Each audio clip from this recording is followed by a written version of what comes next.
finna do some news. We finna do some analysis.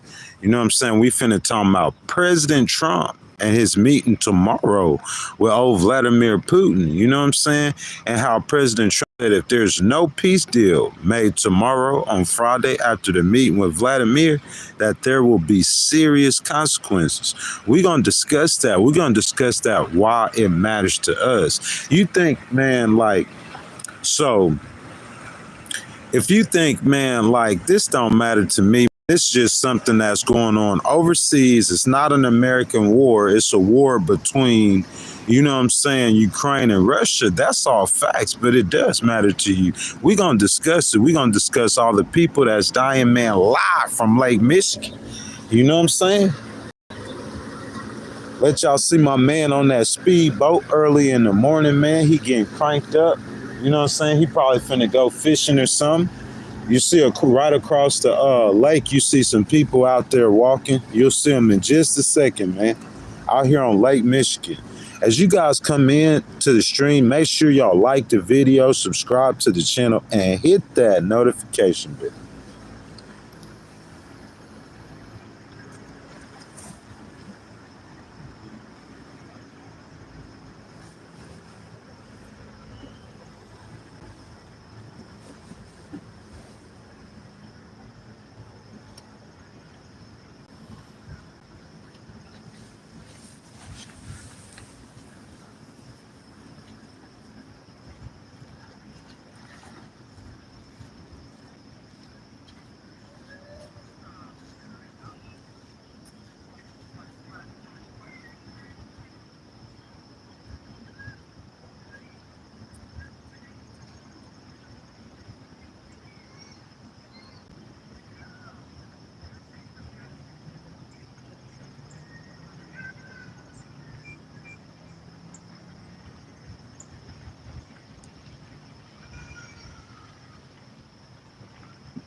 So good morning, everyone. Make sure y'all double tap the video for me. You know what I'm saying? Go ahead and like the video. Like, I was going to start the live stream. Good morning, sir.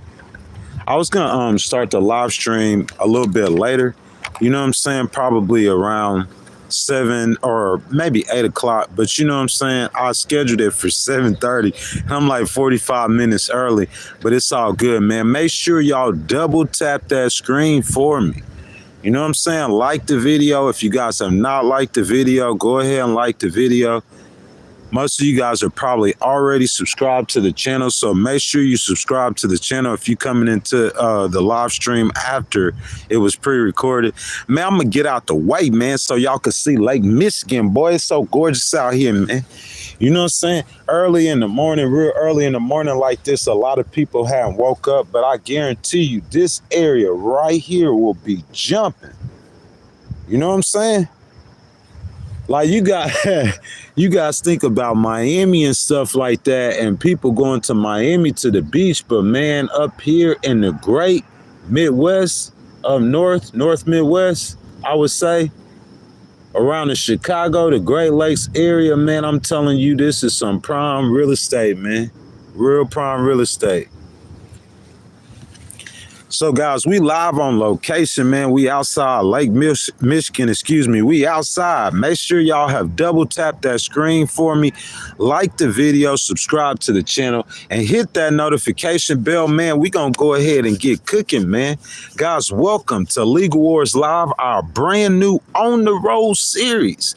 For you guys who follow the content, you know we spent the first 80 days of this year touring the great state of Texas. Went back to Biloxi, Mississippi. That's my home, to kick it with my moms for a minute. Then went to North Carolina for a week. Couple vlogs, couple waterfalls, but it was just a week. Next, in the middle of July, I left for Tennessee and I recorded We the People 2, which is now on YouTube, and you guys could go watch it. I ask everyone, you guys, that y'all watch the video, that y'all like it as well. So I left Tennessee, I say 4 days ago. It's been probably about a week now. And I spent 4 days in Illinois, ending 3 days ago with a trip to Chicago. Did a live stream on the lake in Indiana. And now we live again out here on the beautiful Great Lakes on the U.S. Lake Michigan. Guys, it's gorgeous out here, man. It's early in the morning. Probably I'll say around 12-ish or a little bit earlier, probably about 11, man. It's going to be crowded with people. Gorgeous out here. As y'all come in, good morning, good morning. Make sure y'all like that video for me, man. You know what I'm saying? Double tap the screen, y'all. Like the video. If y'all have not subscribed, make sure y'all subscribe to the channel. You know what I'm saying? So, guys, once again, We the People 2 is now playing on YouTube. Just go to the Legal Wars Live landing page. Click on videos. The Voice of the Silent Majority, a beautiful video we recorded out in Tennessee. So make sure you guys go check that out. Also, in about 3 weeks, We the People 3, Lost in the Midwest, will be coming out. So you guys check that out whenever you guys get an opportunity. Well, that's all I have on that subject, man. You got fish jumping out the river. Well, that's all I have on that subject. I'm not going to keep you guys. Let's jump straight into the content. So, guys, once again, as you guys come into the stream, I ask that you guys please will like the video, subscribe to the channel, and hit that notification bell. Also, guys, y'all jump down in the comments, man. I know it's early in the morning, man. Y'all start getting that comment section jumping, man. Y'all let me know what y'all think about the content. Republicans, independents, Democrats alike, it does not matter, man. Y'all just let y'all voice be heard. That's what I started Legal Wars podcast. That was the reason I started, for people to come and just allow their voice to be heard. So y'all feel free to jump down in the comments, man. Anything you guys want to say, y'all say it, get it off your chest. So the source that I have for this news that I'm going to give you, how I do it is I'll take a news article and I'll give you the news, and as I give you the news, you know what I'm saying, I'm also going to be doing analysis as well, okay? So the source I have for this is Newsweek on August the 13th. So President Donald Trump, if you guys do not know, he's going to Ukraine on Friday. That's actually tomorrow. But he warned Wednesday, that was yesterday, that there will be very severe consequences if Russian President Vladimir Putin refuses to agree to end the war in Ukraine following Friday's U.S.-Russian summit in Alaska. French President Emmanuel Macron said Trump was very clear during a virtual meeting with European leaders that the United States aims to secure a ceasefire in the summit. Guys, if you guys have been living under a rock and you guys do not know, President Trump on the campaign trail, he promised to end that war. He said on day one. That's what the president said. Now we passed day one and the war is still waging on and there's no end in sight. So President Trump wanting to end this war, that's something he promised. That's a campaign promise. You know what I'm saying? He came into the White House with that in his mind, that we need to end this war. It's going against his plans that he has for the entire world. We're going to talk about that in a second. Y'all make sure y'all double tap that screen. Come on, guys, man. You know what I'm saying? Y'all like the video, man. Subscribe to the channel, man. Hit the notification bell. Everybody quiet in here. So dead in here this morning. I know it's early, man. We only been streaming for 10 minutes, man. You know what I'm saying?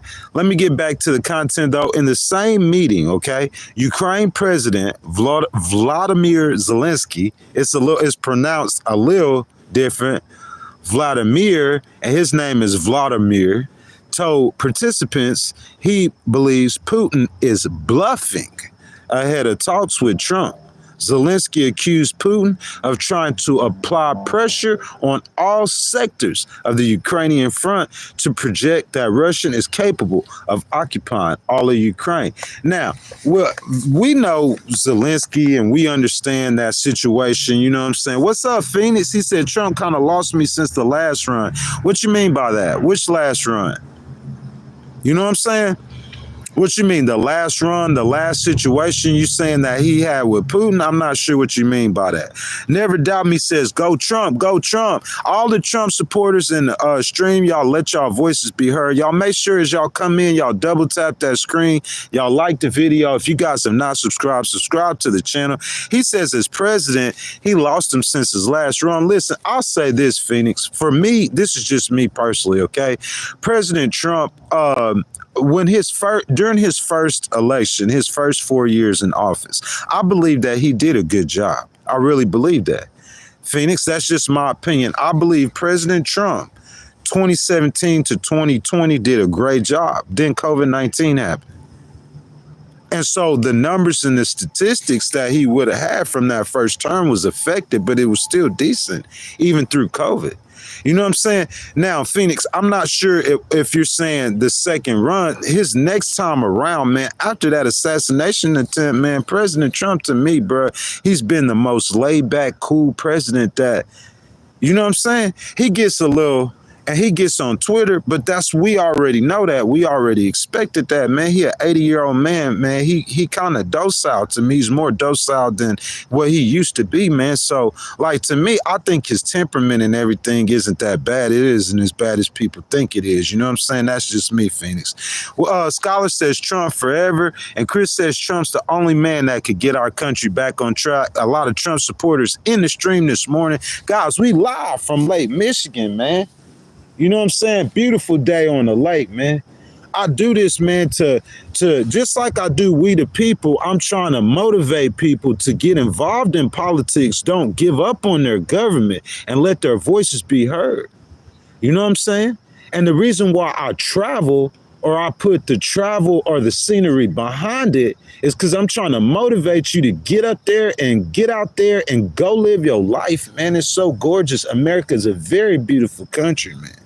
You know what I'm saying? So, guys, make sure y'all like the video. I'm going to jump back into the news, okay? So, Zelensky also dismissed Putin's public posture on sanctions, saying the Russian leader acts as if they do not matter and are ineffective. But in reality, sanctions are very helpful and are hitting Russia's economy very hard. We're going to look at that in just a second. So the summit, if you guys have been living under a rock, President Trump and President Putin are meeting up tomorrow on Friday in Alaska. The summit will take place at Joint Base. Excuse me if I mispronounce this. It's Elmendorf Richardson and Anchorage, a Cold War era facility that still plays a key role in intercepting Russian aircraft near U.S. airspace. The meeting comes as Russian forces push towards Roski and Ukraine's eastern Donbass region, and advanced analysis warn could disrupt Ukraine's supply lines. Zelensky and Putin has proposed that Kyiv withdraw from remaining parts of Donetsk as part of a ceasefire deal, an offer he has flatly rejected as unconstitutional. As you guys come into the stream, make sure you guys like the video, subscribe to the channel, and hit that notification bell. Also, guys, if you guys guys want your comments read, make sure you guys hit that button below with the $sign in it. Super chat, super stickers, super thanks. They start at 99 cents, and all of you guys' donations are much appreciated. So Phoenix says that the Alexis summit is going to be a success. I really hope it is, man, because President Trump has threatened Vladimir, and he said that he told Vladimir, if we don't get a peace deal soon, real soon, you know what I'm saying, that he's going to have to come with them sanctions. And that's just the time. That's what time it is. Phoenix, you said that Putin respects President Trump. We're going to have to see. We're going to see on Friday. Look, this is what I know, Phoenix. I'm not sure about if it's Putin or if it's President Trump, but this ain't no knock on President Trump. This is something to do with Vladimir, and we already knew this about Vladimir. It's about his goals and his ambitions for Russia. You know what I'm saying? But I do know this, Phoenix, and I pinned that comment because I wanted to comment on that. President Trump got on the phone trying to use diplomacy with Vladimir. And he asked President Putin, he said, hey, man, listen, I know you got this thing going on with Ukraine, but if you my homie, can you do me a solid? Vladimir said, what's that? He said, can you lay off on the bombing of the citizens? You know what I'm saying? Just kind of chill out on the war a little bit. You know what Vladimir did, Phoenix? He sent more drones and more missiles into Ukraine than has been done in 4 years after President Trump asked him that. That same day. The same night. He didn't wait a week. It ain't like he waited 2 weeks. That same day or that same night, after he get off the phone with President Trump, he sent more rockets, he sent more drones into Ukraine than he's done at any point in the war. So that doesn't sound like he respects President Trump. President Trump is attempting to give Vladimir the benefit of the doubt. Number two, President Trump called him again. After this had happened, President Trump called him again. He said, oh, Vladimir, you know what I'm saying? Can you please, with the Ukrainian people, man, lay off the rockets and lay off the drones for a minute? And you know what Vladimir did, Phoenix? He sent more drones and more rockets and more missiles into Ukraine than he did the first time President Trump asked him that. So that don't sound like respect to me. This is where we at. It's a full circle, guys. You know what I'm saying? I want to stand up to make sure you guys understand that. You got to understand. Think about President Trump's first 4 years. Go back to 2016. Think about Paul Manafort and think about all of President Trump's advisors in that Russian story and how they were saying President Trump was attempting to collude with Russia. So him being cool with Vladimir or attempting to use diplomacy with President Putin, that has cost President Trump in his own political career. It has hurt him. It has harmed him.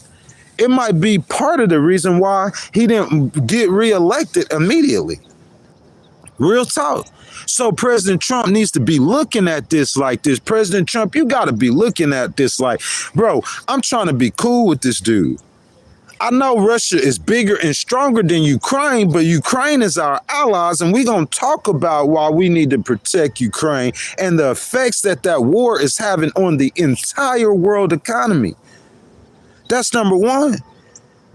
President Trump has to realize the cost of diplomacy with Russia. Not only the cost of diplomacy, I'll say, look, during his first term, he attempted to use diplomacy with the North Korean president, Kim Jong-un. He attempted to. But what happened? Kim Jong-un was playing him the whole time, ended up getting a nuclear weapon. That's why President Trump didn't play with Iran this time and just went ahead and bombed him. I ain't got time for that. Vladimir doing the same thing, man. The exact same thing. You trying to play President Trump, man, like he's soft, man, like he weak. That's what he doing. And President Trump should be tired of that. Not only the political cost that it costs you, President Trump, I'm saying not only that political cost, what you should be tired of is that, or should be focusing on trying to stop that war. The human cost. We're going to go over that. Think about all the humans. Oh, you don't care about that. Do we care about that? Do we care about the over 1 million souls in Russia and Ukraine that have passed away fighting over a piece of land? Do we care about that? Or we should say we care about the financial. President Trump, he understands the language of dollars and cents. President Trump, you should care. What President Trump is trying to do, he's trying to usher in an age of peace and prosperity, to the whole world. President Trump, if you're trying to usher in peace and prosperity to the whole world, I'm saying we can't do that. This number one. You know, Netanyahu and what's going on with Israel and the Palestinians, you know, you got to stop that one too. But to me, this is the biggest one. This number one. All these people dying in this war, man. It's a big human cost for this war, man. It's costing President Trump politically. If President Trump don't end this war politically, I did a live stream a couple of days ago, man, it's costing him. Y'all make sure y'all double tap that screen for me. Y'all liking the video, subscribing to the channel, hit that notification bell. Republicans, independents, Democrats alike, it don't matter, man. I want to hear y'all voices, man. Phoenix, what y'all think? Hiya, what you think, baby? Jay Good, what you think? You know what I'm saying? So President Trump, back to the news. If you guys are just coming into the stream, I do apologize that this news is from Newsweek and it's from yesterday. It's detailing President Trump's meeting with Vladimir Putin, the Russian president, on Friday. President Trump has described the upcoming Alaska meeting as a fill out to gauge whether Putin is serious about ending a war now in his fourth year. It's 4 years they've been fighting this war. Speaking in Washington after announcing this year's Kennedy Center Honors recipients, President Trump declined to outline what consequences might follow. Meanwhile, French President Emmanuel Macron and German Chancellor Friedrich Merz, who convened the call, expressed hope that the meeting will result in an agreement. President Trump also wants to make this one of his priorities in Friday's meeting with President Putin, and I hope there is corresponding agreement. That's what the French president said. Merz added that important decisions could be made in Anchorage, but stressed that fundamental European and Ukrainian security interests must be protected. If Russia does not move forward with peace, he said, the United States and the Europeans should and must increase pressure on Moscow. Guys, y'all like the video, double tap the screen, subscribe to the channel. Man, all I gotta say is that Vladimir, the pressure is on, big time. It's on.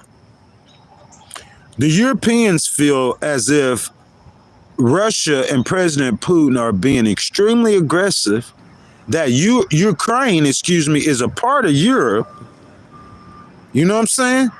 So the Europeans are trying to say, hey, even though Ukraine is not in NATO, President Putin's aggression against Ukraine, they feel like that's against them. The Europeans are America's biggest allies, or among America's biggest allies. And that's what Merz is saying, the German chancellor. He's saying that the United States and the Europeans together, they got to increase pressure on Moscow. I say that pressure is on you, President Putin. You know what I'm saying? While some European officials are optimistic about tangible progress, others worry that the U.S. president may be focused on broader geopolitical aims such as strengthening business ties with Russia and restoring Putin's international standing than on solving the conflict itself. Maybe so. You know what I'm saying? Maybe so, Newsweek. That's how I got to respond to that. You know?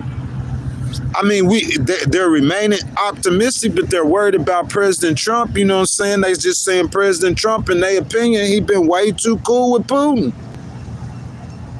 And in their opinion, President Trump might be worried more about, you know what I'm saying, strengthening business ties, getting America some money from Russia, and restoring Putin's international standing. But what I will tell you is there is no way on earth, there is no way in this world moving forward in this war or moving forward in this situation whatsoever. There is no way whatsoever. There is no possible means that President Trump could think that if he just allows President Putin to take Ukraine or doesn't get tough on President Putin, that it won't hurt him. Yes, it will hurt him tremendously on the world stage. It will hurt him in America politically. You know what I'm saying? I mean, like I said, I started the stream off President Trump. It was President Trump who said that he was going to end that war on day one. I'm not going to say that's the primary reason why people voted for him. That would be disingenuous. But I will say that is a big reason why people voted for him. Or not if, listen, let's say if I don't care nothing about the war.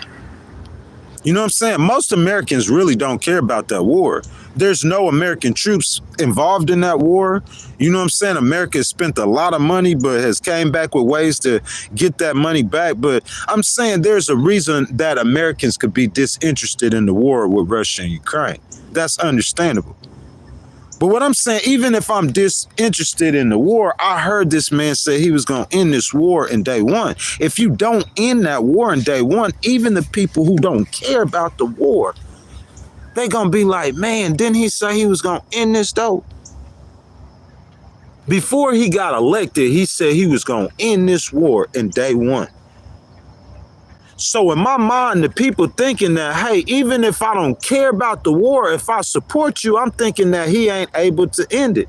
So I'm thinking that he's not capable of doing that part of his job. That makes him look bad, man. That hurts him politically in so many ways, man. I think President Trump, he trying to end this war, man.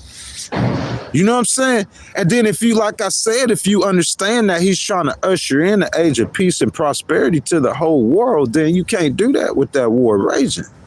Make sure, y'all, if y'all have not liked the screen, y'all double tap the screen. That's all you got to do. Double tap the screen. Y'all like that video, man. Subscribe to the channel. Hit that notification bell. Y'all keep them comments coming. I'm going to go ahead and I'm going to make my boy Phoenix. We going to make Phoenix as a moderator. You know what I'm saying? We like Phoenix. I like what you're saying in the chat, man. All the President Trump supporters, man, y'all keep speaking up. Y'all let y'all voices be heard. I do feel like, in my personal opinion, y'all, we're going to get right back to this news story in just a second. We got 3 stories today, so we got a lot to get to. I'm trying to blaze through.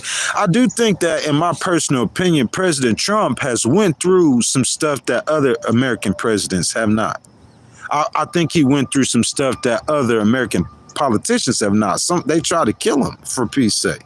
You see what I'm saying? But even though that being said, you know what I'm saying, people might like look at it like in a biased or misconstrued way. He was good enough to be reelected president. He's got enough popularity in America to be reelected president after 4 years of not being president. You know what I'm saying? So that's very, very, very important, you know? But I understand that some people might like, you know what I'm saying, hate on him like in ways that they wouldn't other presidents. So, you know, y'all Trump supporters, y'all let y'all voices be heard. But even so, it's still a job to be done, and President Trump has to get the job done. You see what I'm saying? And President Trump is the one who said he was going to end that war. So that's the job that needs to be done. We understand how complicated that situation is, very complicated. But like I said, he said he was going to end that war, bro. I see the laughing emojis, man. Y'all, we right back to the content. U.S. Treasury Secretary Scott Bessent told Bloomberg Television on Wednesday, I'm not going to get ahead of the president, but the president is the best at creating leverage for himself, and he will make it clear to President Putin that all options are on the table. That's coming from the Treasury Secretary. I mean, like, for what we just talked about, that's really good to hear. You say, Ghost, what you mean? What I'm talking about is like the European leaders, the European presidents. We heard the French president and the German chancellor. They were speaking on, they're not sure if President Trump can get this done because his ties to Putin and diplomatic means, and he wants to usher in some business, do business with Russia. Well, you just read that, what Scott B said. The Treasury Secretary, Scott B, is very familiar with the business that America wants to do with Russia. If anybody is, I promise you, it's Scott B. President Trump, he knows the business he wants to do with Russia too. Of course. But who are you going to talk to about it besides Scott B? He the money guy. So to hear Scott B say that all of the options are on the table, man, that's a beautiful thing.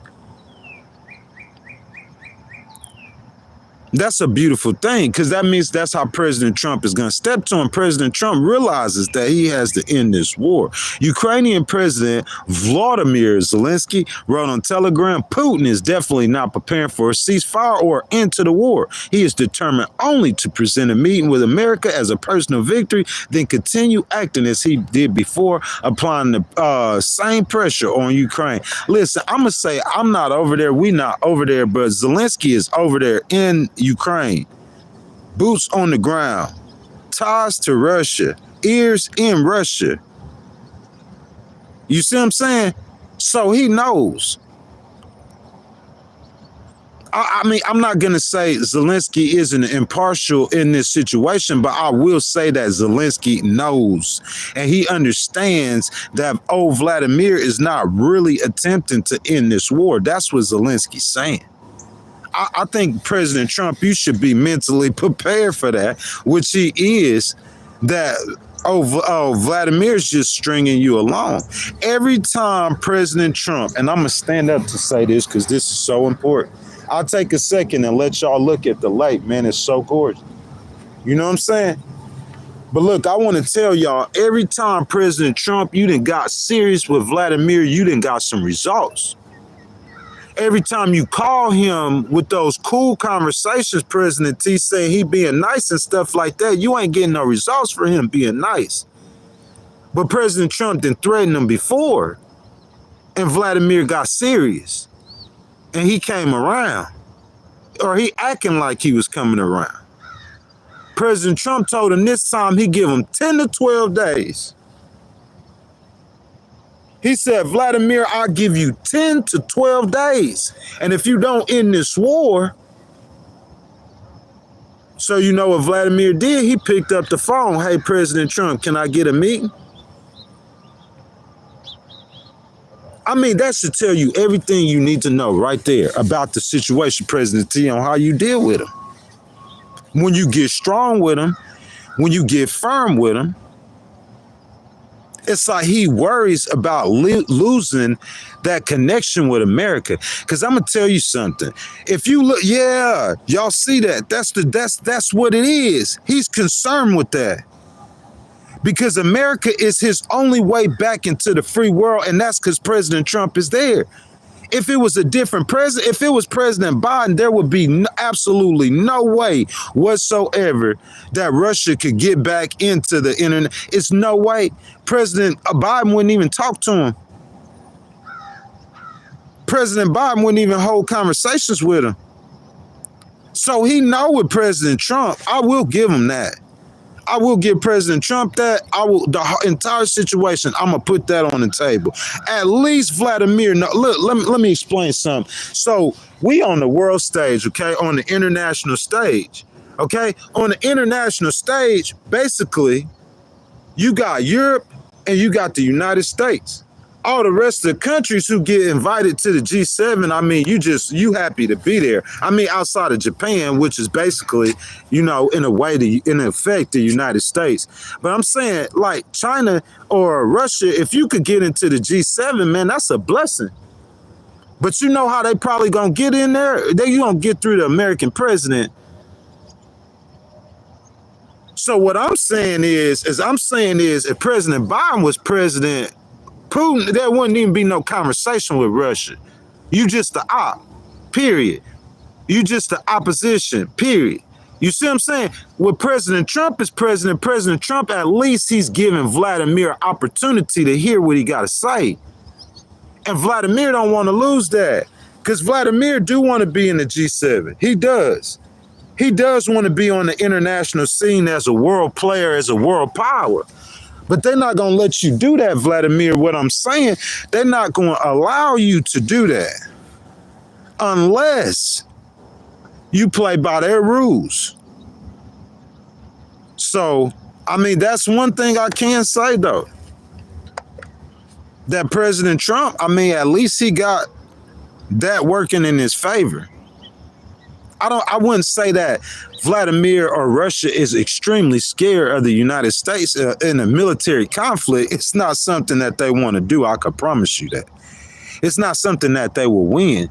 I know their nuclear weapons make them feel safe, but Vladimir, bro, not gonna use no nuke in that situation. I'm glad to hear the Ukrainian president say that Vladimir was bluffing, because yeah, he is bluffing. Ain't gonna use no nuke. You know what I'm saying? Those nuclear weapons is what gives America pause when dealing with Russia and Vladimir, because he has them, but he not finna use no nuclear weapon in that situation. I'm trying to tell you, I can read that clearly. President Trump can too, because President Trump says that Vladimir, he's like extending his hand like he want to like let the man get back on. He trying to help him get onto the world stage. He trying to like, he's saying there's an opportunity for you to come back to get down with us. We know you want to, Vladimir, but you got to do what's right. Let's get back to the news. All I'm trying to say, the main thing I want y'all to hear out of that is that President Trump is Vladimir's last hope. And he knows that. That's why when he see President Trump start turning his back, hey, hold on. What you doing? Because he know he ain't finna talk to no Europeans about anything he doing in Ukraine, because the Europeans feel just like President Obama and President Biden on Vladimir. And Vladimir, you this close. Putin this close, because the President Trump turned on you. I'm saying I don't see a future for Vladimir unless he just bends or he falls or he does it. Because what I'm saying is the Putin that Zelensky is talking about, I don't see a future for him in the world. I really don't. I don't see a future for President Putin unless he ends this war. I'm saying, where's he gonna turn? The Europeans, they don't want nothing to do with him. He already friends with the Chinese. That's not helping him. He an international war criminal now. That means he can barely even relieve Russia. So President Trump is like a lifeline for him. Real talk at this moment. And he messed that up with President Trump. You know what I'm saying? That's going to be bad for him. Friday summit will be the first in-person meeting between President Trump and Putin since Trump's return to office in January. Whether it produces a breakthrough or deepens divisions among Ukraine's allies could shape in the next phase of Europe's largest conflict since World War II. Make sure you guys like the video. If you guys have not already, double tap the screen. Subscribe to the channel. Hit that notification bell. What's up, Jay Good? He putting all these money in the chat. He been doing that the whole time. Man, hit that button below with the $sign in it if y'all want to donate to the channel, man. Your donations are much appreciated. You know what I'm saying? I think they start at 99 cents. Super chat, super thanks, super sticker. If you want your comment read or want to start a conversation, hit that button below. And your donations are much appreciated. So you want to ask, why does this war matter? I hear that a lot. As an American, why do I care about this war? I'm going to tell you why it really matters, okay? This source comes from Statistica Research Department on June the 16th of 2025. The human cost to this war. What is the human cost to this war? The Office of the United Nations High Commissioner for Human Rights, the OHCHR, verified a total of 46,085 civilian casualties since Russia's invasion of Ukraine on May the 31st, 2025. This story was published in June of 2025. So as of June of 2025, according to the Office of the United Nations High Commissioner for Human Rights, 46,000 civilians died in Ukraine. That's why this matters. Of them, 32,744 were reported to have been injured before they died. However, OHCHR specified that the real numbers could be higher and could be much higher. Civilian deaths. These are people that are in no way connected to this war. No way. You see what I'm saying? I mean, they're connected to the war that they're Ukrainians or they're Russians, primarily Ukrainians. But I'm saying, like, listen, if you fight in a war, you don't launch rockets into civilian territory. That's why Putin got that charge. You don't kill civilians. He just launching rockets into Kyiv, man. He just anything goes. You know what I'm saying? Conflict-related deaths in Ukraine from 2014 to 2021. After Russia annexed Crimea in 2014, which was originally a part of Ukraine, if you guys don't know, Ukraine has seen a military conflict between the government and the Russian-supported separatist regions of Donetsk and Luhansk. OHCHR estimates that between 14,200 and 14,400, including civilians and military personnel, was killed in that conflict, and that ended in 2021. Bunch of people dying, man. That's what it's all about. Over 1 million people. When you add in, those are civilian deaths. When you add in the troop deaths, bro, you talking about over 1,100,000 souls have lost their lives in that conflict. That's why it matters, man. You know what I'm saying? Another reason why it matters, that's the human cost for it. Let's go to the financial cost of this war. You say a financial cost on the whole world? Yeah, that war is a burden financially on the entire world. It probably be harder to get Americans, maybe not Europeans as much because they're a lot closer to the conflict, you know what I'm saying? But it would be much harder to get Americans to focus on the human cost. I mean, Ukrainians and Russians dying, do they really care? But there's a financial cost to this too for the whole world. Guys, y'all make sure y'all double tap the screen if you guys have not already. Y'all like the video, subscribe to the channel, hit that notification bell. I see James Good down there. I see Graham. I see my boy Phoenix. I see Thomas. Y'all keep those comments going, man. You know what I'm saying? So I got another news source for y'all guys. This is VOXEU and or CEPR. And they printed the story on July 25th of 2025. VOXEU, that's the news source, okay? It's a little complicated because what we getting into is about how much money or how is this war affecting the entire world financially, okay? The 2022 Russian invasion of Ukraine marked the end to stability in Europe. That's why the European leaders, they're not trying to talk to Putin or want to have anything to do with Vladimir over this war. This column analysis the economic effects for Ukraine and Russia, as well as spillovers on other countries.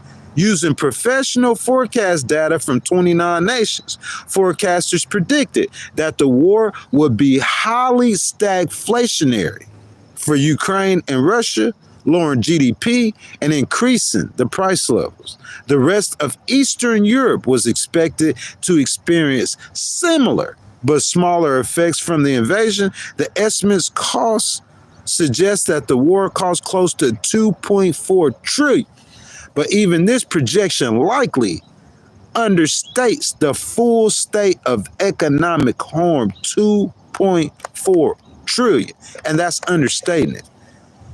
So we got over 1 million lives. We got over 40,000 civilian deaths and $2.4 trillion. That's not only affecting what's happening in Russia and Ukraine, it's affecting Eastern Europe as a whole. It's a regional problem. Really, it's a world problem. You see what I'm saying? And Russia is a major player, if not the most important nation on the continent of Asia. Some will argue because of China's economy, and China is increasing in technology and increasing in, you know what I'm saying, a military presence and military buildup. And they are getting aggressive as well militarily. But some people will argue that, old Russia, the USSR, still the most powerful nation militarily with the most experience militarily in Asia. It matters, man. It matters a lot. It matters to us. It might not matter to you, man, but I promise you, it matters a lot. Russia's full-scale invasion of Ukraine in 2022 marked the end to stability in Europe and beyond, and fundamentally altered the global order, thus unleashing a wave of political, economic, and military realignments. The awakening to the full-scale war radically altered these beliefs as the war-related shocks impacted the world and especially Europe, which has been particularly exposed to Russian threats and blackmail. The ongoing nature of the war makes it difficult to comprehend its full ramifications, but the immediately observed consequences deemed a comprehensive analysis and at least provisional estimates. Guys, as y'all come in, y'all make sure y'all double tap the screen. You know what I'm saying? Y'all like the video. Phoenix says Russia is highly communist and China has 10 times the power. What y'all think about that, man? That's a conversation y'all could get, a side conversation, a side debate y'all could get started, because I'm going to get down there in just a second and I'm going to talk down there with you guys. What you guys think about that? You guys believe that China has 10 times the power as Russia?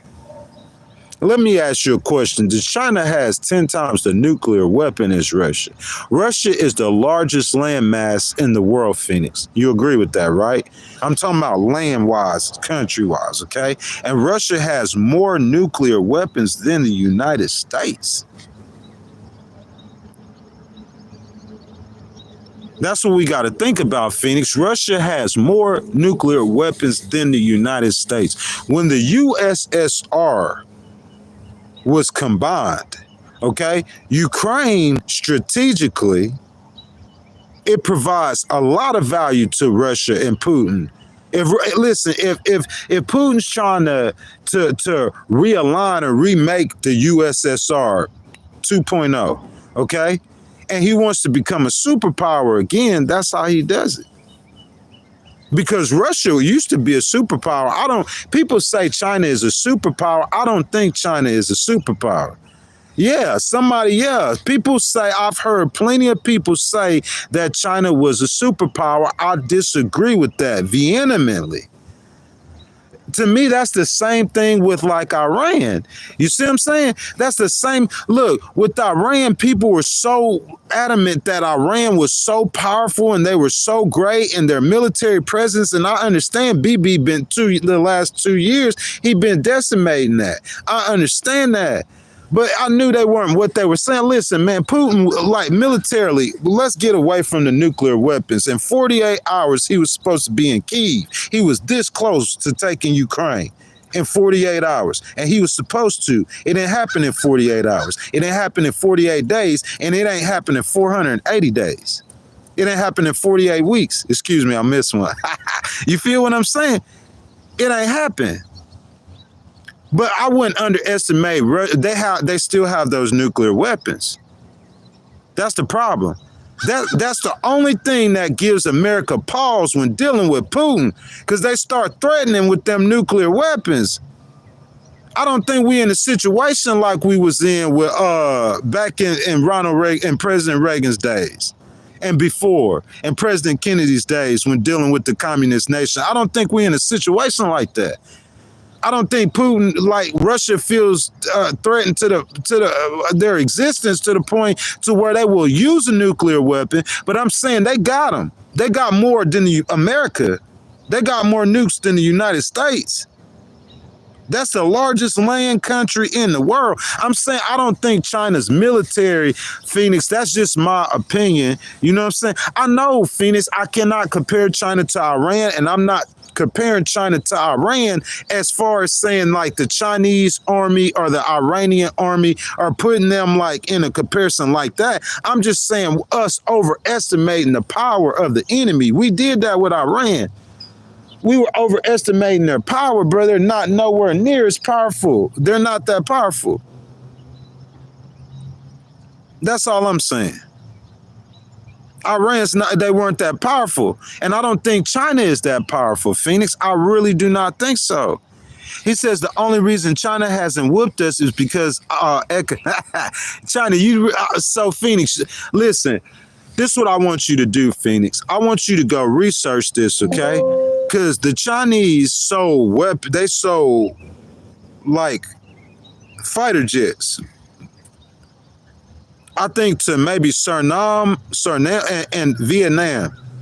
And their fighter jets were malfunctioning. So, Phoenix, what do we do? Phoenix, you see what I'm saying? What do we do about the Chinese weaponry that doesn't work correctly or accurately, or their technology that's flawed? I think they're attempting to keep up with America, but I really do not believe the Chinese military is on the America's military's level.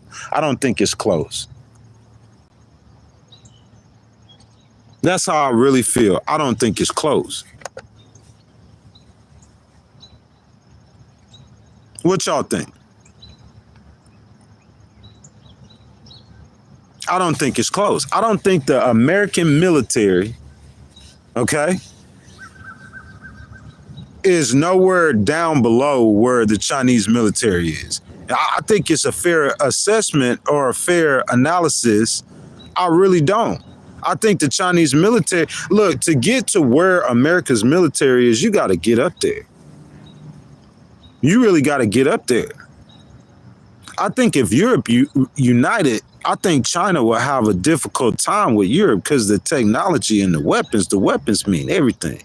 If you could press a button and kill 10,000 people, and they don't have that kind of weapon, can you understand that? Can you understand that? I could say, hey, man, I'm going to press a button and kill 10,000 people. They don't have weapons like that. You see what I'm saying? I think China, Phoenix, will have a harder time. I mean, China would be more comparable to Russia. I don't think neither one of them militarily is on the United States level. That's just my personal opinion. I might be wrong, though. Y'all make sure if y'all haven't liked the video, y'all double tap that screen, okay? So we talking about the cost, the financial cost of this war, okay? In doing so, we address the following key questions. What are the short-term, and long-term economic effects for Ukraine and Russia? And to what degree are neighboring nations impacted by spillover effects? What is the cost of that war? To what degree are neighboring nations affected by the spillover effects of that war? Our analysis uses forecasts collected by the Consensus Economics covering 29 countries across Eastern Europe, Caucasus, and Central Asia. The high frequency and long time series of the data set allow us to compare and contextualize the shift in macroeconomics expectations after Russia's 2022 invasion with its 2014 illegal annexation of Crimea and partial occupation of Donbas, as well as other major events such as the 2008 to 2009 global crisis and the COVID-19 pandemic. By using real-time microeconomic forecasts rather than actual data, we, of course, provide only estimates, which may be revised significantly later. On the other hand, realized data are mirror information that becomes available with long delays while forecasts permit real-time analysis, thus making it more appealing for policymaking. All they're basically doing is telling you how they're getting to this information and this data. Okay, what I'm trying to do is I'm trying to show you guys. I know there's people who are engaged. Phoenix, you engaged. It's a lot of people who are engaged. But what I'm trying to do is show there's a lot of Americans who do not care about Russia or Ukraine.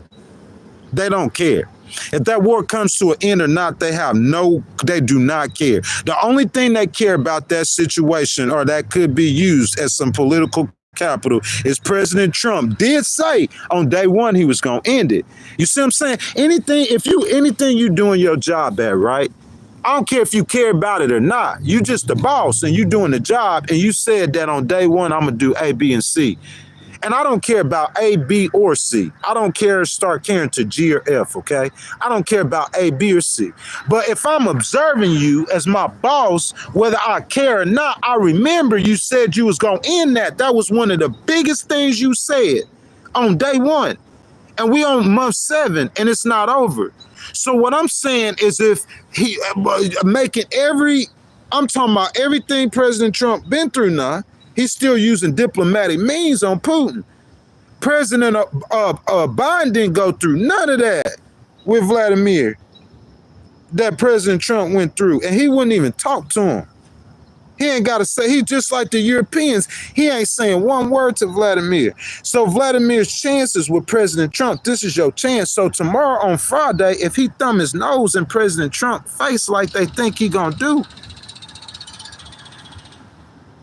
I'm saying where we go from here. Marco Rubio and them been wanting to put sanctions on Russia. Dig up into the Republican Party, bro. They been wanting to put, they ain't no different than the Democrats. That's two wings on the same bird. You talking about when you talking about Vladimir? Oh yeah, that's the old Russian guard, bro. That's America's arch enemy. We don't break bread with the devil, bro. We don't do that.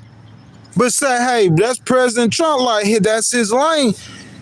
But I'm saying that diplomacy don't work. If you on that lane and that diplomacy don't work, you got to be ready. Because I'm saying the Europeans and Zelensky think that Putin is pulling your leg. So I'm saying if he think you pulling my leg and I'm finna go to Alaska and have a meeting with you and you embarrass me, you don't have no plans on ending this war. What I'm saying is what we gonna do on Saturday morning. Because that's what President Zelenskiy's saying. That's what the Europeans saying. And they over there with him. They got boots on the ground. You don't think the Ukrainians got intelligence in Russia? You don't think the Europeans got intelligence in Russia? You think only America, only the CIA is in Ukraine and Russia? Then you crazy. Zelensky probably got better ears on the ground. He been fighting that war for 4 years. He probably got better ears on the ground in Russia than America does. So if he's saying that, I'll take him at his word, bro, because everything he done said about Putin to this point has been factual. Everything. So if he's saying that he ain't really trying to end the war, that he just want to get a pause or try to get President Trump off his head, I believe Zelensky when Zelensky say that. I believe him.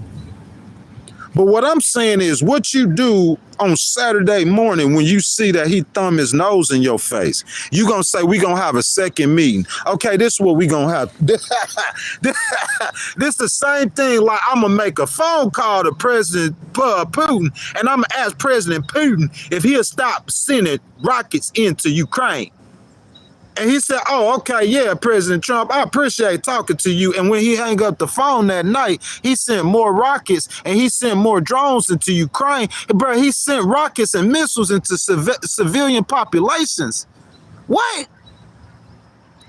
Right after they hung up the phone, he did that. So I'm saying that's what Zelensky and them saying. That's what they saying. They saying, hey, bro, well, I mean, like the dude, he been saying this the whole time. Putin been saying this the whole time. He been saying this the whole time. Oh, yeah, President Trump, yeah, I'm a hell yeah. Oh, yeah, I'm going to bring this war to, yeah, we going to end this war. And the whole time, that's what Kim Jong-un did to President Trump. Played him like a fiddle. President Trump know that. That's why he bombed Iran. He wasn't trying to do that this time. That man sat there and he gassed President Trump the whole time. He gassed him up and then still got the nuclear weapon. President Trump, I'm just like, if somebody, look, just put it on the table how it need to be put. This man trying to gas, that's what Zelensky said he doing. I don't know. I would take him at his word.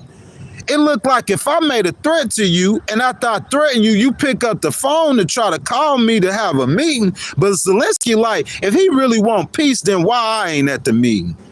That's how, listen, that make a little sense too. I'm sorry. I'm just being real. I'm calling it as I see it, as I go. I have not put no thought into what I'm saying right now. You see what I'm saying? If Vladimir was serious about peace, okay? I'm over here fighting this dude right here. Me and this dude fighting. We've been fighting. We've been boxing. We've been getting into it. We've been getting it on. Okay? I got a mediator in the middle. And this mediator keep threatening me because that little dude I'm beating up, that's his little friend. Ukraine is America's friend. And then the mediator threat. So look, so I say the mediator threatened me and I say, okay, man, I want to stop fighting. I want to stop the fight. I'm finna stop the fight. We finna stop the war. America threatening me, so we finna stop the war. Okay, we stopping the war, but he only want to talk to America. I see where Zelensky coming from. If you really want to stop the war, why don't you want to talk to the other side too? Ain't that how you stop the war? I'm saying you gonna go to President Trump. To me, you delay. That's just delaying. He just delaying. I'm gonna go to President Trump because President Trump, he already know what Putin want and he know what Zelensky want. He already know what both of them want. Cause they been Steve, what's his name? They've been doing. He been trying to negotiate peace. They've been trying to negotiate peace already. So he didn't talk to both sides. He kind of got a good idea what they want. So President Trump gonna know if Putin pulling his leg when he sit down at the table.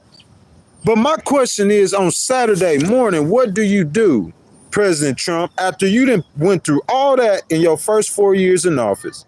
You got back in office and you keep on telling this man and threatening this man and trying this man, and this man ain't listening to nothing you saying. I'm saying that's going to affect you politically, like majorly. It's going to affect you. So the question is, what do you do on Saturday morning? That's the whole question. Y'all make sure y'all double tap the screen for me, man. Like the video, subscribe to the channel, and make sure y'all hit that notification bell, man. You know what I'm saying? So guys, there are few estimates. If you guys, this story right here that I'm giving to y'all, we talking about the cost of the war, the overall cost of that war on the whole world. Not just on, because that's what I'm saying. Like, it's so hard to get Americans to care about. It's just hard. It's hard to get them to care. You see what I'm saying? But it matters. And I'm trying to tell you, it does matter. You know, look, before we finish this up, I'm going to say this. This is how I feel. I feel that America is in a situation to where we was in right before World War II. After World War I, America was war weary. Listen to me, okay? America, after World War I, America was going through some things, some growing pains. The whole nation was growing into what we became today. So after World War I, the nation's war weary. You dealing with the Depression and the Great Depression. So you know what the Americans said? They said just what we saying right now. What Vice President Vance and them saying right now. We tired of fighting them wars overseas. We tired of taking up for Europe. Europe is weak. They need to take up for themselves. We tired. And so you know what America did? America said, hey, we're not going to go over to Europe or go overseas and fight in any. That's the isolationist theory. That's why NATO is formed today. That's the very reason why we formed NATO.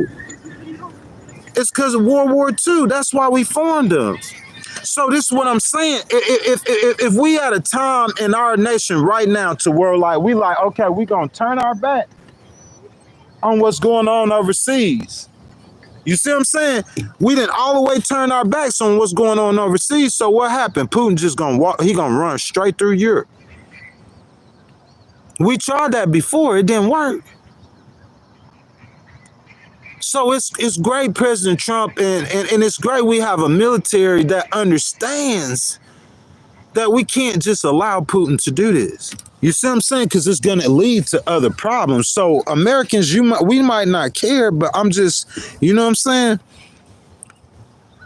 He said World War I also caused the drama in Germany, and the United States didn't want to get involved. That's true. And I understand, Phoenix, that's what I'm saying. America, we in the same spot, bro. We war weary. Bro, listen, since the first Gulf War, basically, Phoenix, we've been fighting. We were fighting before President Obama pulled the troops out of Afghanistan. We've been fighting in the Middle East for how many years? It's the same thing. You have major political figures like Vice President Vance. He act like he forgot or he didn't study. And I know Vice President Vance is a very educated man. But what I'm saying is you allowing Putin or China or any other leader to lead that side of the world is going to end up causing a world war. I'm telling you, it did it before. The reason why we maintained this much peace since World War II is because the Americans have ran the world order. It's because of America, man, in the United States. But I mean, if you tired of being the world police, then I mean, just give Putin the reins and see how that see how that's gonna turn out. It's gonna be journalists all over Europe dying. You think they only gonna get killed in Russia? If he running that side of the world, I'm telling you, the other nations, they gonna start conforming to what he is. Just like most of the world has conformed to America. Does that make sense to you? Not only that, I'm saying they already tried to form BRICS. I don't like you got to think deeper. These people, look, Russia, China, Brazil, all these nations have already are trying to devalue and to get rid of the US dollar. Listen to me. I'm talking about with America still being in charge and the superpower, these nations are trying to devalue and to get rid of America's influence. So I'm saying you gonna just give them the influence. You gonna give it to them. You can't give it to them. Because if you give it to them, guess what's gonna happen to the US dollar? We ain't thinking about this. Oh, you gonna just move your back and you gonna let Putin have that half of the world. Guess what he gonna be over there doing with that extra power you giving him? Who don't want to be number one? You think that, so China number two. China want to stay number two. You think that's their ambitions to be behind the United States in any kind of way? That's Chinese ambitions. Our goal is to be number two behind America. That's their ambitions. You think Putin's ambitions is just to allow America to continue to lead the free world? That's not their ambitions, man. Let's be real. You can't get them people no power. If you do, they're going to try to destroy you. You got to keep your foot on their neck. That's how you deal with your enemies. You feel me? You keep your foot on their neck. I'm saying this your enemy, this your biggest op, and you said you finna turn your back to him and let him have that half of the world. Vice President Vance, we can't do that. We can't do no isolationists or no protectionists. We can make America great, but we got to keep our eyes on that crazy dude too. Yeah, we could worry about America finance, but we got to keep one of them eyes on Lil Crazy over there, because Lil Crazy, he'll run straight through. He won't stop at Kyiv. If he got Kyiv in 48 hours, he wouldn't have stopped at Kyiv. I could promise you that. He might would have stopped right then, but eventually he wouldn't have. You don't understand that. Some of these nations, they want power. Man, this man want power. He want to be an emperor. Real talk though. So let's look at some estimates though, how much it's costing though. So we looked at I'm just kind of, burning through this because you guys won't understand most of this stuff, you know what I'm saying? So $2.4 trillion pretty much is what they're saying that is cost, you know what I'm saying, so far, a complete cost of that war, including the neighbors in that region, okay? So let's see. Hold on. However, we've argued that even this amount understates the full scale of economic harm. Professional forecasters predicted the way to weigh heavily on the region far beyond the immediate war zone, but with the strongest efforts on countries close to the war. Additionally, these shocks are expected to have long-lasting negative effects, imposing an anchoring drag on the region's economic trajectory, particularly for Russia. Ultimately, our findings show that the immense and enduring economic repercussions of Russian aggression demand a robust international response. Okay, so guys, as y'all come into the stream, all you guys been kicking it with me, Phoenix and everybody else, I ask that y'all double tap the screen, like the video, subscribe to the channel. Make sure you guys hit that notification bell, super chat, super sticker, super thanks. They start at 99 cents. Just hit that button with the $ in it, and your donation is much appreciated. So Graham says, so if you have money over there, it's okay to abuse little innocent kids. Yeah, that's what we hear with Jeffrey Epstein.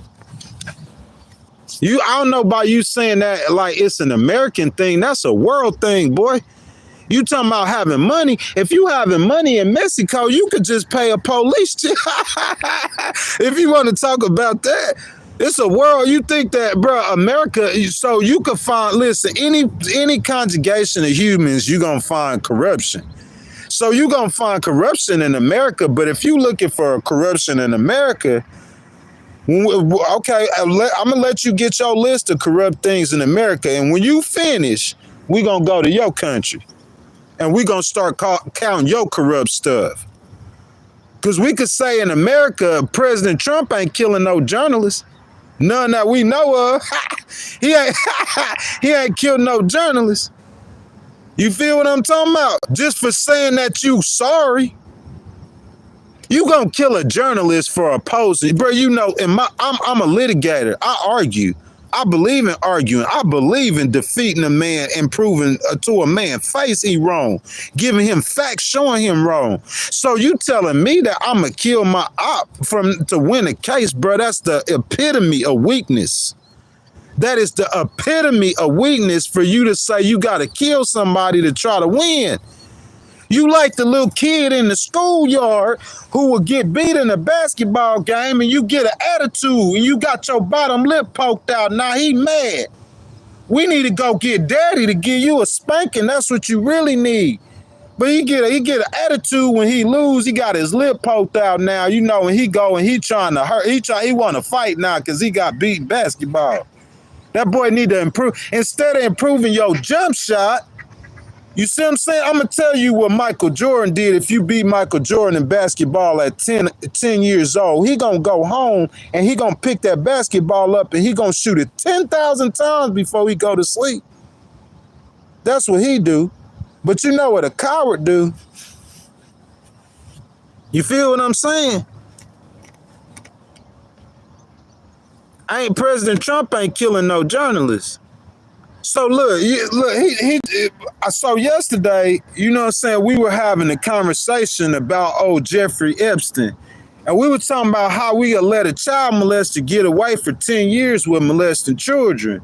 You see what I'm saying? So I guess somebody like, you know, on the overseas stream, you know, since I'm up here talking about Vladimir, they're going to try to talk about rich people getting away with stuff. You want to talk about that in other countries? Because I don't just know American stuff. I know stuff that happen in other countries. Boy, you want to talk about that in other countries? In Mexico, you could get a share of 5 million pesos. I don't care what you did. You could have beheaded somebody on TV, boy. You paid a share. Oh, you don't believe me? You don't believe me? You want to talk about corruption, bro? Like anybody who got money could control. That's the money make the world go round. So you think if you leave America, people in Russia with money, they don't have no influence in Russia? You crazy? That corruption problem ain't just no American problem. That's worldwide with anybody in them. You get your piece of paper and you put your 10 problems you got with America. I'm gonna go to your country and I'm gonna come back with 1,000 pages of paper with your problems. You know what I'm saying? Because I'm saying, you saying that, oh, well, America let Jeffrey Epstein get away with stuff. Putin over there, your president killing journalists. How many journalists President Trump done killed? You want to talk about corruption? Nah, bro. America ain't nowhere near as corrupt as them other countries, bro. It ain't even close. America a nation of laws. That's why our prisons are the fullest in the entire world, because we got laws, boy, that we live by and we enforce. Russia got laws too. When the USSR broke up, Russia's supposed to be some kind of democratic ideal, some kind of. They got some kind of laws, but who enforcing them? when your president killing journalists? He ain't killed one journalist. He ain't killed two journalists. He ain't killed three journalists. You really want to talk about it? Go get somebody in the CIA to do a live stream on Vladimir. They can't give you all the secrets. But we know some stuff about Vladimir that the public don't know. He kind of gangster, man. That's just what that is. You know what I'm saying? That's just what it is. Y'all, if y'all have not liked the video, make sure y'all like the video, subscribe to the channel, and hit that notification bell, bro. It's starting to get afternoon out here, man, a little bit. You know what I'm saying? I finna, bro, it's just so amazing to me that, like, in the morning time out here on the lake, man, it'd be freezing. Like, I mean, if you in the city, it probably, say if it's like 73 degrees, if you come out here to the lake, bro, it'd be like 60. Real talk. And I'll be out here chilling, man. Graham says, what you think that's normal? What you mean, like killing journalists? What you mean think normal, Graham? I missed that. He says, be a productive citizen. Oh, yeah, most definitely. I am a productive citizen. You know what I do, Graham? Graham, look, I'm going to show you something. I'm going to show you my productivity. This is my productivity, Graham. This is my productivity. This is my productivity. Graham, I'm going to show you what this is, Graham. This is a lawsuit right here. It's not the complaint, Graham, but it's a lawsuit. You see what I'm saying? It's one of the documents in the lawsuit, Graham. This is my productivity. This is how I'm being productive to society as a disabled veteran. You know what I'm saying? That's how I'm productive, Graham. I sue people who violate the United States laws, U.S. laws. That's my productivity, Graham. I sue people who discriminate on disabled veterans. If you want to discriminate on a disabled veteran, I'm going to sue you. And, Graham, that's how I contribute. You feel me? I sue a lot of them all the time. Joseph says Graham tripping. What? When you say he tripping, what? Why? I mean, why you say he tripping? HG say you not productive. That's what you saying. I just told you, HG, what I do. I sue people who violate U.S. law. I don't know how that's not productive. To me, that's more productive than a lot of people's jobs if you ask them what they do for a living. You know what I'm saying? Nick, that's not counterproductive. Counterproductive is harassing a disabled veteran. That's counterproductive. If you in the business of harassing disabled veterans, you don't need to be on this earth. It's that type of energy. Listen, I told some dude come disrespect me or something, and I punch him in the face, and some man said that we don't want that energy. Well, if you going around harassing disabled veterans, you this far from Jeffrey Epstein. If you going around harassing disabled veterans, you this far from Jeffrey Epstein. That far. Your morality messed up, man. Your moral system is messed up. You are counterproductive if you harassing disabled veterans. Listen, let me say something. If I go into a store and I just slip down and fall down and I sue you for something like that, that's something different because you don't know about, that's different. But I'm suing you for harassment or discrimination. Well, the court got the lawsuit. They gonna know if you harassed or discriminated. According to what the law say. Not according to how somebody feel. According to what the law say. They don't know. The court's gonna know. And we gonna get to it. What's counterproductive is killing journalists. That's counterproductive. Counterproductive is harassing disabled people. That's counterproductive. What's productive is trying to root out that hatred from our society. That's productive. Because you harass those people who get sued, they need to get sued. That's just like the prosecutor or that's taking somebody for jail for breaking the law. You think, oh, we don't want nobody to go to jail, but yeah, he just killed 5 people. Yeah, he need to go to jail. You could talk about the prosecutor all you want to. You could talk about ghostwriter all you want to. Stop harassing disabled veterans, and you will stop getting sued. It's easy mathematics, man. If I go down the street and I slap a woman in the face, and I'm going to do this every day, some people just come up with stupid stuff for no reason. So I done came up with something stupid that I think is smart. I'm going to slap a disrespectful woman in the mouth once every single day to prove that women shouldn't be disrespectful. Bro, I promise you, you could hear some of the stuff that people come up with, and in their own mind, they make it right. But that's not what the law say. I don't care what you're doing in your mind, boy. All I'm going to do is pick up that book and say that, oh, it says right there that if you staring at somebody that's disabled, if you sitting there doing this, looking at them with a certain stare, in the state of Texas says that's illegal. Just looking at them like that, staring at them for a long time. That's what I'm saying, bro. All I'm going to do is open up what that law say, and I'm going to go by what that law say, and whatever that law say, that's between you and the judge. So you know what you should do? You should hire you an attorney who could tell you, or who could teach you not to discriminate on people. That's what you need to do. Because if you discriminate, if you violating U.S. laws constantly, we're not talking about you made an error. I'm talking about you do this your business to violate U.S. law. You need to get up out of here. What you here for? Go live in Canada. Because maybe they'll let you do that in Canada. Go live in Russia. Putin will let you get away with it if you got enough money. Go do that in China. Over here in America, we gonna come get you. Because the law is supreme. Period. The law is supreme.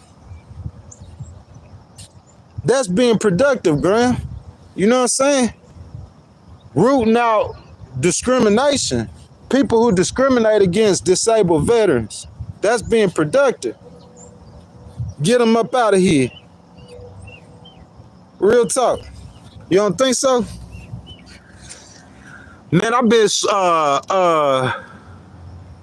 Spo says you can go to jail. Yeah, you can go to jail, but I'm saying I don't do nothing to put people in jail.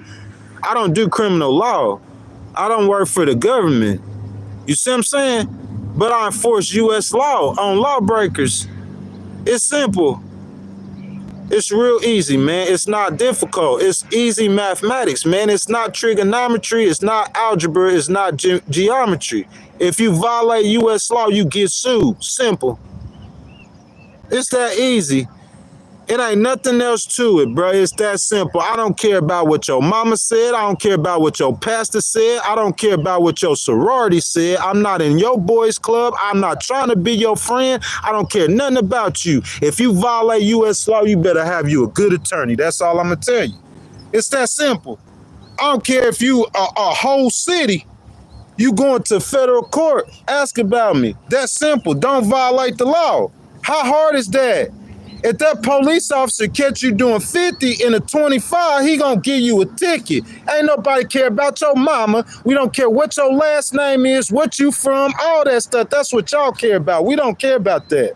You gonna get fired up. That's what you need. Slow down. So you know how we make you slow down? We give you a ticket. So you know how we make you stop discriminating on people? We sue you. And I'm going to try to empty your bank account with as much power as in my body. I'm going to try to take every dollar out your bank account. Yeah, it's a legal robbery. I'm going to take you right down there to the county or to the state or to the federal square in front of everybody, and I'm going to try to rob you. Stop violating the law. It's that simple. If you don't, hey, look, if you don't never do 50 in a 25, that officer's lights will never come on. And if you never discriminate against disabled people, then you'll never get sued. It's that simple. If your business is to discriminate against people, then we need to get rid of you and your organization. What you don't get about that? If you telling me that you don't want, so if some dude come up to me and say something to me and I can't control myself and I break his face, and you say you don't want that behavior, but I'm saying, what about him discriminating on people? You don't get it, bro. We missing, it's a disconnect. That's the same thing about Jeffrey Epstein. It's a disconnect somewhere. It's a disconnect to where you think it's okay to let this dude molest children.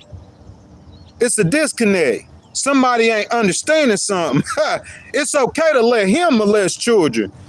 It's okay for you to discriminate against disabled people. No, it's not. Where you get that from? People just make up stuff. They're gonna make up their own rules and then get mad when people like me come tap you on the shoulder and say, "Hey, sir, what you doing is illegal." Hey, don't tell me that. You're a little crybaby. I'm saying you going around messing with people. You should understand that. Go out there to south side of Chicago and start messing with people. Go to Detroit and start messing with people. Just random stranger. Just go pick you a big black dude with rims on his car and just start disrespecting him and messing with him. You ain't gonna do that. Don't never do it. That's all I'm saying. Just don't do it. It's not worthy. It's not. Listen, if you're not gonna do it here, don't do it there. That's what I'm saying. What's the point? I'm saying, what's the point? Or it's gonna be consequences. That's all I'm saying. And when the consequences come, you crying because you done got sued. Now you crying. I know I've been out here poking this pit bull, and this pit bull then bit my index finger off, and now you crying when you need to man up. That's what happened when you poke pit bulls, boy. You get your finger bit off. That's why no, you notice when you was poking the pit bull, you the only one over there poking. Everybody else just watching you. They might be cheering you on, but they just it's a reason they just watch it. Because they ain't going to poke the pit bull because they don't want to get bit, but they want to see. They always thought about trying it, so they're going to watch you and cheer you on. They're going to encourage you to do it because they want to see, but they're not going to do it because they're smart. Who the crash dummy? You know what a crash dummy is? Go research what a crash dummy is.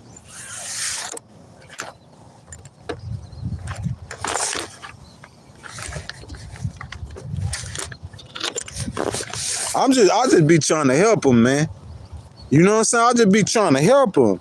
If you trying to get rid of certain tendencies or certain, what's that word that you use for certain behaviors out of our society, the first behavior you need to get rid of is those harassers. That's the first behavior. The antagonizers, the instigators, get rid of them. Because dude won't get punched in the face if he don't harass disabled people. But if he coming up intentionally harass a disabled person, he deserved to lose. Why shouldn't his whole right side of his face be broke? Why shouldn't the whole left side of his face be broke? That's your payment. You know what I'm saying? Like when you go to work at the end of the week, you go in the office and you go, you expect your payment. Well, I know when I delve over here with this, messing with people, antagonizing people, discriminating on people, when you delve in that kind of business, then you should expect something bad to come behind it, don't you? I'm saying, where the slow people at? What's the disconnect? If you go out there speeding in the car, it's just a matter of time you're going to get in a crash. Well, somebody like me who understand life, I'm going to just sit there and we just going to wait for the time. It's coming. It's just a matter of time. That's what happened with people who always speed. They get tickets, they get wrecks, and their insurance is high. Slow yourself down. Slow down. If you keep getting sued, stop doing what it takes to get sued. Are you slow? Are we slow?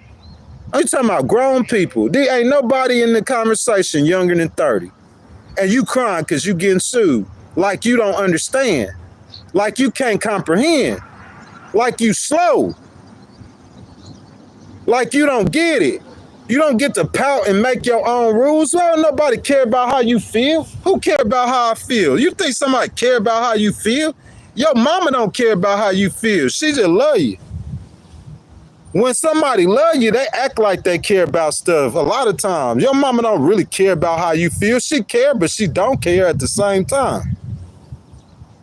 Especially if you over 30, she definitely don't care. She just miss you. But she don't care how you feel. So why I'm supposed to care how you feel and you over here, if I catch you violating U.S. law, I don't care who you are. I'm going to get you. That's what I do. Just like a soldier, like you training a Navy SEAL to kill. But when it's time to kill, you talking about him killing. But he's trained to kill. That's what he does. He kills. Don't put a Navy soldier in a situation where you don't want him to kill, because that's what you train him to do, is kill. Well, that's what I do. I sue people.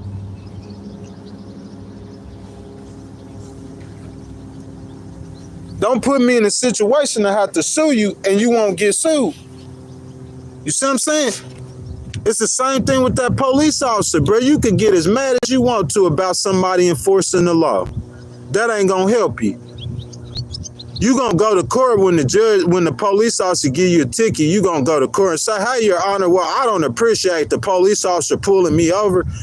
Sir, was you doing 50 in a 25? Yes, Your Honor, I was doing 50 in a 25, but we don't want to hear your butts. You broke the law. You don't break the law. It's simple. It's easy. You break the law, you pay a price. And that price is either one or two things. You either gonna go to jail and pay a fine, or you gonna pay a fine. That's the law. I didn't make that up. I ain't write one law in my lifetime. I promise you. I didn't write one code in the U.S. code. I didn't write one statute. You feel me? I didn't write the law. I'm just enforcing it. It's the rules. We got to follow the rules. Oh, HG said his robbery ain't going very well. That's what they said last time, HG. HG, I promise I'm not crying. Where I'm crying at? When you see me crying? HG, I'm crying. I'm out here and crying, HG, in Michigan. You sitting in Mississippi in the same spot you been in 10 years, and you gonna be in that same spot in 10 more years talking about we laughing. You laughing trying to stop me from suing people, making threats because you getting sued, but you laughing though. That's what you said last time when I beat you 5 cases in a row. You was laughing when I beat you then. Some people just stupid. You feel me? I'm crying in Michigan. You sitting in the same little dusty house that you've been living in for 30 years. Little dusty old, you a dusty 70-year-old or 50-year-old old man with an ugly wife and 3 kids sitting in Mississippi in the same spot you been in your whole life, and you laughing.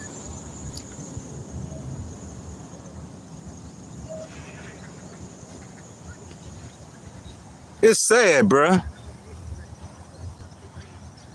Look, this dude, AI, he talking about, bruh, you sitting in Mississippi in your same dusty spot you been sitting in for the last 10 years.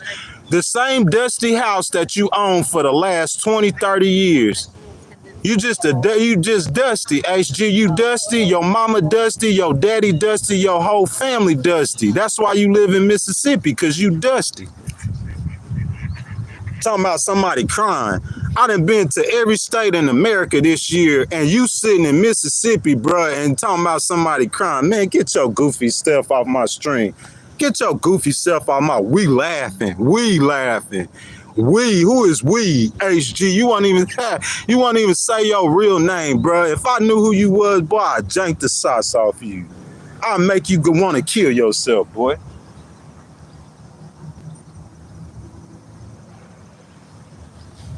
But the only reason I'm in Michigan right now is because you was laughing when I sued you last time.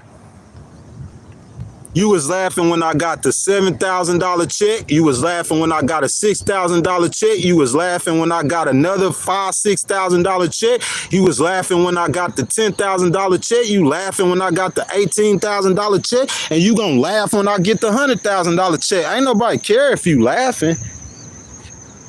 I care about winning. I'm winning. I don't care. I win my cases. I don't care how you feel about it. You could laugh that I won, or you could cry if I won. But if you laugh or you cry, I'm a win. That's all I care about. And you sitting in Mississippi in the same spot you been in for the last how many years? You ain't been in no different spot than you in right now. You'll go on vacation for 7 days and you back to that same goofy spot that you been in for how many years? HG say, I care, but you on my live stream, commenting on my live stream, but I care, but you on my live stream. I care, but you on my live stream.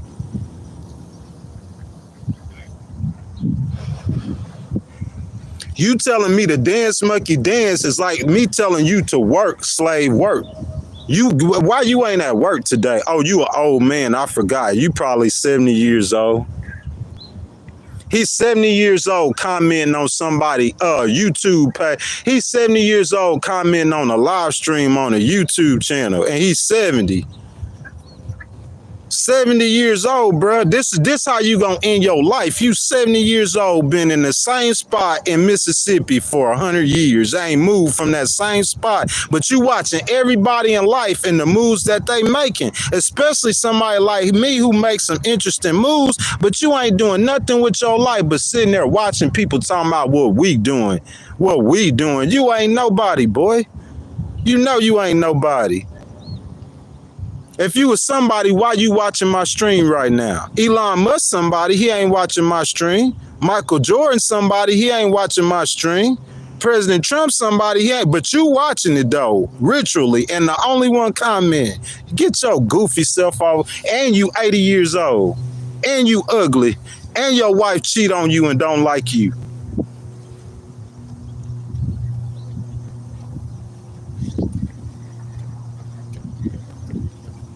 You know, half of y'all men on here, you know your wife cheating on you, though.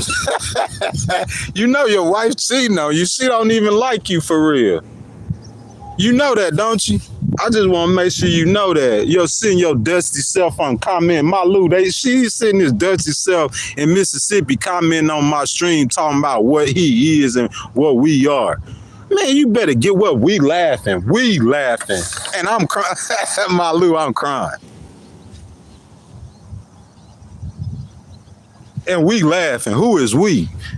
You know what I'm saying? That boy, I've been dusting that boy the whole time. He's trying to keep his composure while he losing money. You ever seen somebody do that?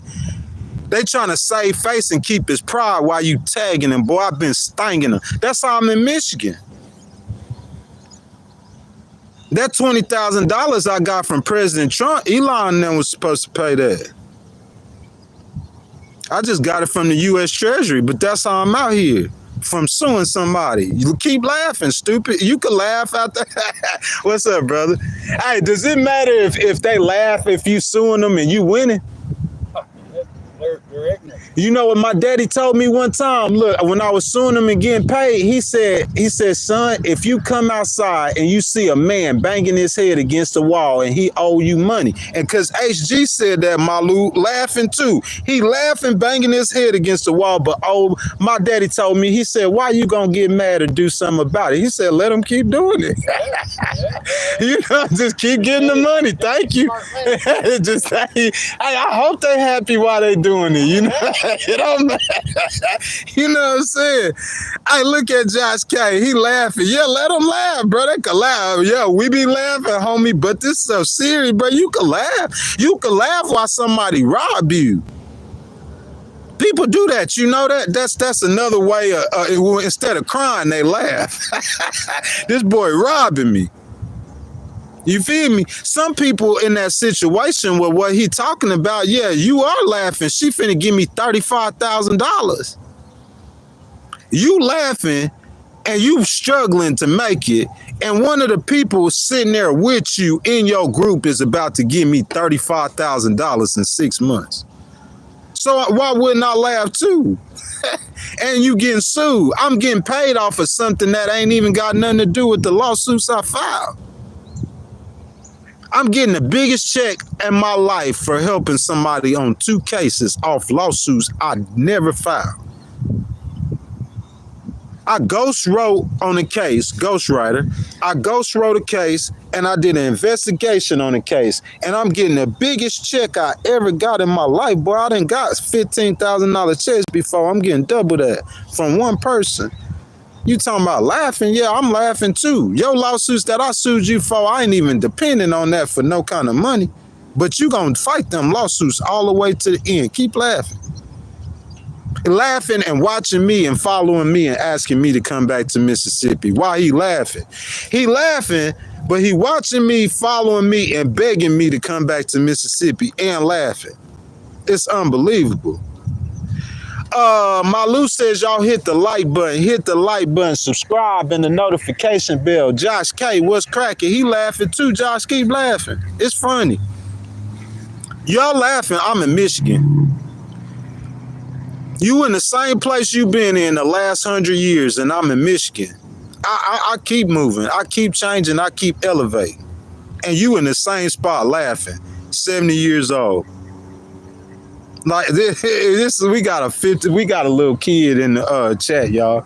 We got a little 5-year-old. Y'all, late Michigan boy, your boy Big Ghostwriter, man, you know what I'm saying? Out here big chilling, you know what I'm saying? Been chilling, you know what I'm saying? Gonna keep chilling. Notre Dame, University of Michigan, Detroit, Chicago, and this dude sitting on the couch in Mississippi watching my live stream. That tell you everything you need to know. I don't need to say nothing about it. Y'all, I'm out here at Lake Michigan, man. It's so gorgeous out here. I'm going to take a few minutes, let y'all observe the scenery, and then we going to get up out of here.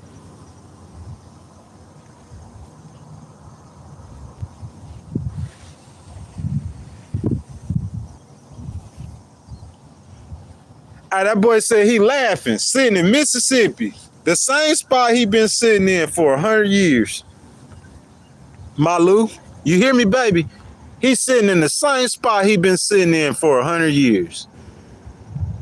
Oh, Josh, you said goofy. Oh, well, yeah, I know I'm goofy too. I be laughing too all the time. There ain't nothing wrong with laughing. Even if somebody taking your money, it better to laugh than cry. You know you're gonna lose it. You know, hey, I keep on playing with this dude, and this dude keep on stinging me. I'm saying, what you gonna do? You gonna cry? I mean, you still gonna lose the money. Whether you laughing, you could be laughing. You doing that for you, your mind. That's your mentality. You playing games with your own mind. That's most people's problems. Is they not you don't have to be serious, but at least be honest with yourself and truthful for yourself. You could bang your head against the wall and start laughing, bruh. People do that all the time. They crazy. He be banging their head against the wall and laughing. He be slapping himself in the mouth and laughing. He don't even know he's slapping himself in the mouth, or he might do or don't care. You feel me? It's some dude if you got enough money to lose, if you got $50,000 or $100,000 to give away, then somebody suing you for $100,000 and you playing a game, Dad, you don't care about that. You gonna laugh, but you still gonna lose the money. Hey, some people laugh when they lose money. Other people cry. Some people laugh in places where they should cry. Cause I come around the corner and you just lost your mama and you sitting there laughing. What I'm supposed to do? I'm going to do the same thing I would do in any situation because I'm suing you because you laughing. That don't make no difference to me, boy. You supposed to laugh. You bet it's better than crying. You could cry, but you still going to lose the money. You feel me, my little baby? Whether they laughing or crying, they still losing the money. Bottom line. You know what I'm saying? My little baby, they still on my live stream, sweetheart. You feel me? You still tapping into everything I do. You watching everything I do, man. That's what matters. You watching everything I do. You care. That's what matters.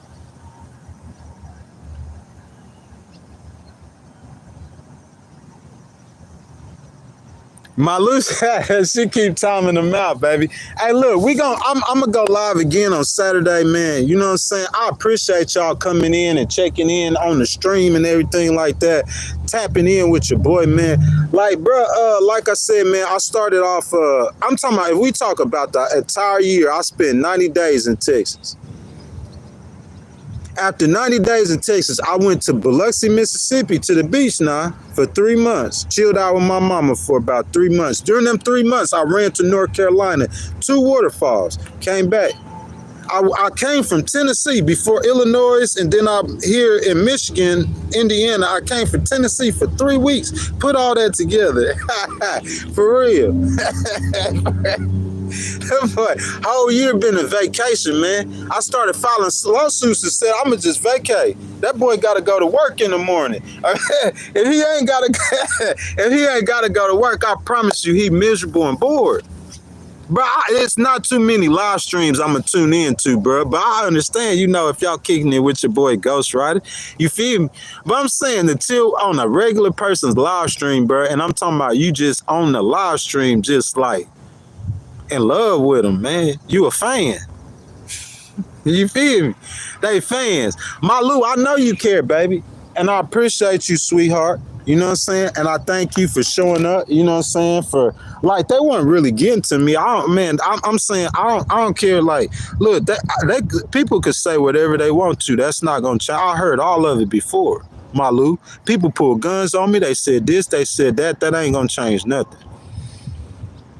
Nothing. The only mistake that I made, I didn't get enough money on one case. Really on all the, but it's one of them that counted, and that's the mistake that I made. Other than that, bro, it's flawless victories. So I could beat you and you could laugh. I don't care. I don't care if you laughing or crying. If you think Elon Musk gonna be crying if you sue him for $100,000, he gonna laugh 18 times. What's that mean? That don't mean he won the lawsuit because he laughing. You feel me? What's that mean? Because you laughing don't mean nothing. You doing that as a mental thing. You know what I'm saying? Dude whooping me and I'm going to start laughing while he whooping me to make him think that.